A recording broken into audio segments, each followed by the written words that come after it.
We've seen people sleeping. We've seen people waiting for a meeting. We've seen people in the classroom with their feet up.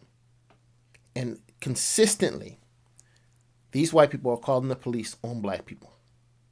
When is this stuff too much? Or is it too much at all? Are they overreacting? Or are we just being sensitive? Stay tuned to the JoJo Hill Show.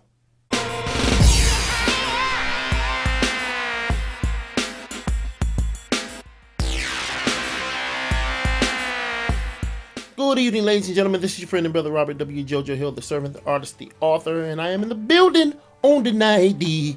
Yes. All right. Welcome to the JoJo Hill Show. I've been trying not to really deal with this one, but this one got a little personal, and I'll tell you guys in just a few minutes why I did. You know, we're watching all these different cases. We've watched case after case of police being called on black people for absolutely no reason.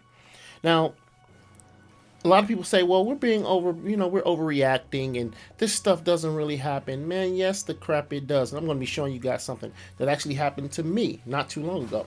And it was nuts. It was crazy. It was absolutely ridiculous. But I'm going to show you guys and let you guys see it. But we're watching this thing over and over. The latest case of this was a girl. I forget what school she was in. Black girl. Had her feet up during a biology class. She was just paying attention to the class. But she had her feet up like most people will do. Kind of have their feet up while they're in a long lecture or something, like we're at the movies. Just kind of got your feet up. So this white woman decides that she's going to not just tell the girl to put her feet down, but instead, this girl who was not being disruptive, who was not making noise, was not doing anything to disturb the class, the teacher steps out of the classroom. The professor goes out of the classroom and calls not a security guard from the school. She calls the police. The police show up, 3 or 4 police officers show up and escort this girl out of this classroom. Now, it's so many pieces in that. The first piece is, and I've talked about this many times before, we have to stop thinking that the only way for us is to embrace and employ a system that does not embrace us. That's absolutely insane. But as we've been taught, got to get that paper. You got to get that paper. You got to go to school. All right, I get you, but understand that you're being absorbed into a system that does not like you. What I've discovered is that the police, to most people that are not black, are a personal security force that will come in and jack us the crap up. This is proven. They know this. I believe this. I believe that any person that calls the police on a black person that has not done anything wrong to them, I believe whatever the ultimate consequence would have been to that black person, I believe once it's found out that they called the police for no reason, they should have the exact same things done to them. I believe they should be fined. I believe that they should be put in jail. Whatever the consequence would have been, if they would have been beaten with a billy club, I think this needs to happen most urgently. There was a girl in a school. She fell asleep in the study room in the commons area. White girl called the police on her. Oh, I just don't feel safe. The girl is asleep. Calls the police on her. They come by there. They say, what are you doing here? She said, what are you talking about? This is my dorm. This is where I live. Oh, and they take her through all this stuff. Nothing happens to the girl who called the police on her. Another guy was trying to get into his apartment building. All this crap. This girl followed him. Called the police. All this crap.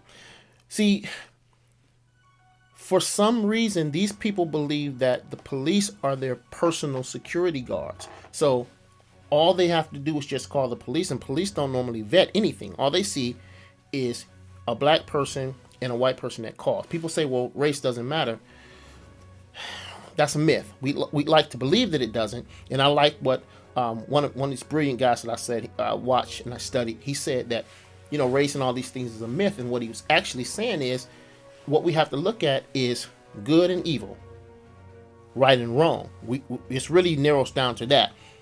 Is that action of a person that's good and righteous, or is that an action of someone that's very wicked or evil? So if you will do that, it says that your nature instinctively is wicked. If you did not believe that something negative would happen to these people by you calling the police on them, you wouldn't call them on them. See, but there's no consequence. I've talked about this many times before. If there is no consequence to the people that do that, They will consistently do it because there's no consequence. You can call the police on somebody even though they haven't done anything. If the police comes on there and beat the crap out of somebody for no reason and there is no consequence, they're just going to call the police on the next person. They'll just do it over and over because there is no direct consequence. What about people that are actually doing crimes and something that's actually happening?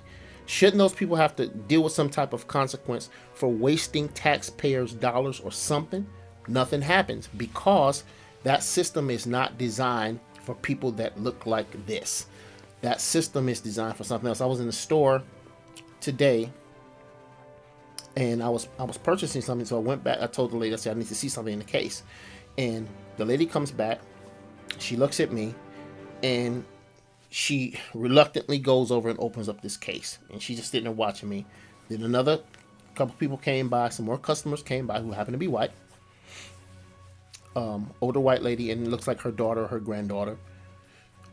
And the woman just completely discarded me and started dealing with this person. I was on a time schedule, so I was trying to get some other things done, and I ended up spending about 10 or 15 minutes in the store waiting. And I ultimately just grabbed my stuff and just went to the counter and just rung out. And then after she got finished waiting on these other people, then she comes back and she says, well, can there something else I can help you with? I said, no, I'm good. No, I'm fine. And I said to her, in front of, I guess it was her manager, I said, customarily, you wait on the person who was there first and that you were helping. You don't leave them to help someone else and then they have to wait until you finish doing whatever else someone else is doing. And she looked very, very, very confused. See, anybody that thinks that these things are not prevalent, they really are. These things actually go down. But here's the deal. If there is no direct consequence to anybody who does these things, if you don't understand that there's consequence, it'll continue to happen. My suggestion is, first, anybody who calls police on somebody who should not have the police called on them should be immediately arrested and fined. And they need to do this over and over. And traditionally, this will start with white women because they're the ones who usually do it. They're going to call the cops. I'm going to call the police. And then, of course, you have some kind of weak, punky dudes who will do the same thing. I'm going to show you guys a video. I was actually at a bank. I had a vendor who popped me a check, who I traditionally don't really like to do that. They popped me a check. I said, well, we'll take it. And I went to this bank, and the bank happened to be, it was U.S. Bank. It was U.S. Bank. And I said, I don't really like to do it there. I traditionally just like stuff going directly to the business accounts, stuff like that. So I took this check. And it wasn't for $1 million either.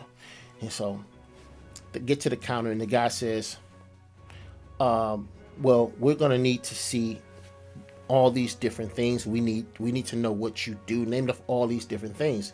And I said, sir, I'm not familiar with that. I've been doing business for a very long time, and I'm not familiar with that process.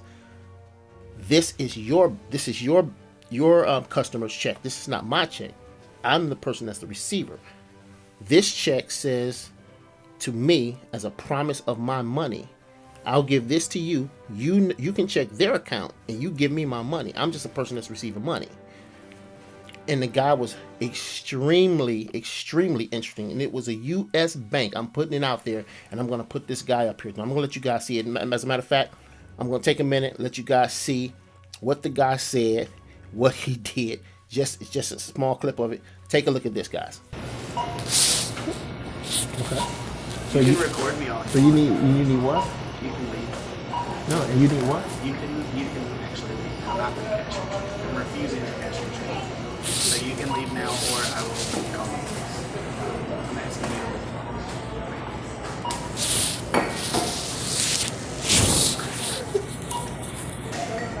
I mean, I was just telling you what I needed, and that's a regulation that I have to follow. Okay, and I'm sharing with you that I passed these checks here. And I understand that, and they should have been asking you the same thing and giving them the required information. I'm not doing this just because I have to do it. It's required. It's a regulation. And it's been a regulation since last year? Yes, sir. And you need, besides my identification It's proof, called adding you as a conductor of business. It's just saying that you are conducting business with or All right. Now, did you see that? He said, no, I'm not going to do that. I'm refusing to cash your check. What do you mean you're refusing to cash my check? I'm not your customer. Your customer sent me here. I don't have a relationship with you. I don't know you. Well, you can leave. I'm refusing. You can leave, or I'm going to call the police. I said, and it's very interesting. They have a innate fear of any black person seemingly to have some sense. And I'm talking about black people because I've never been anything else. People say, well, you should talk about all people. No, I'm not talking about all people. I'm talking about black people because I'm a black person. And most of the people that are going to watch my stuff is probably black. So it was very interesting to me to watch the reaction. And as you could hear on the tape, I said, and I stood there for probably 15 to 20 minutes, finally got everything done. And it was very interesting because he started to back up because he saw I was taping. I said, okay, so really, what are you doing now? Well, you can take me all you want. Well, you can just leave. You can just leave. You can leave. I'm going to call the police. Okay, because you have to explain a policy to me that I'm not familiar with. Your first reaction is, you can just leave and I'm going to call the police. Now tell me if I was a very elderly white woman, would have happened? I think not. That would not have happened. What they see when they see us, they immediately see color. People say that doesn't exist. Now we can stretch it and pull it all the way down to the bottom line. The bottom line of it is evil. It's either good or bad. It's either right or wrong. We can call it racism. We can call it prejudice. We can call it all these things. And one of my guys says those things they don't exist. They're all myths. And the bottom line of what he was explaining was it all boils down to good and bad, right and wrong. If the person's intention or if they have a nature that is righteous or a nature that is good, then they won't do certain things. But if they have a nature that is evil, then of course they're going to do certain things. They're going to always do stuff that's upside down. It's very, very, very interesting. If you don't believe that this stuff exists, hey man, I'm sorry. I feel sad for you because this is definitely a very, very, very interesting dynamic. It's very sad. It's horrible. I believe that anybody who calls the police on a black person that does not merit having the police called on them, they should be fined. They should be put in jail. They should experience some type of extreme discomfort so they know that they should not do that. The reason that this continues to happen is because there is no consequence. Just like when the cops will come in, blast the crap out of somebody. Like it was a security guard that got killed the other day. They called the cops. This guy had subdued a would-be mass shooter in a club. Guy came in drunk. This guy, 26 years old, subdues the guy, takes his gun, holds him down, waiting for the police. Man, we're gonna get you arrested when the police get here. The police get there. Everybody says, hey, no, he's a security guard. He's a security guard. Multiple witnesses says the guy had on a hat that said security on it. He had on a jacket that said security on it. He had on a vest that said security on it, written in big white letters as they do.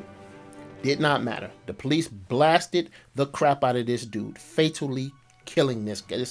It killed him. Killed this boy. 26 years old, attempting to do what was good and right. Doesn't matter. Called the cops on him. Horrible case. Horrible. I believe anybody that does that should have to deal with some extreme consequences. It's horrible, man. We're going to have to do better, man. We're going to have to do better. I hope we do. It's a good chance that they probably won't. All right, y'all. Your friend and brother, Robert W. JoJo Hill, the servant, the artist, and author. I want you guys to be encouraged, be empowered, guys. And most of all, please be enlightened. Wake the crap up. I'm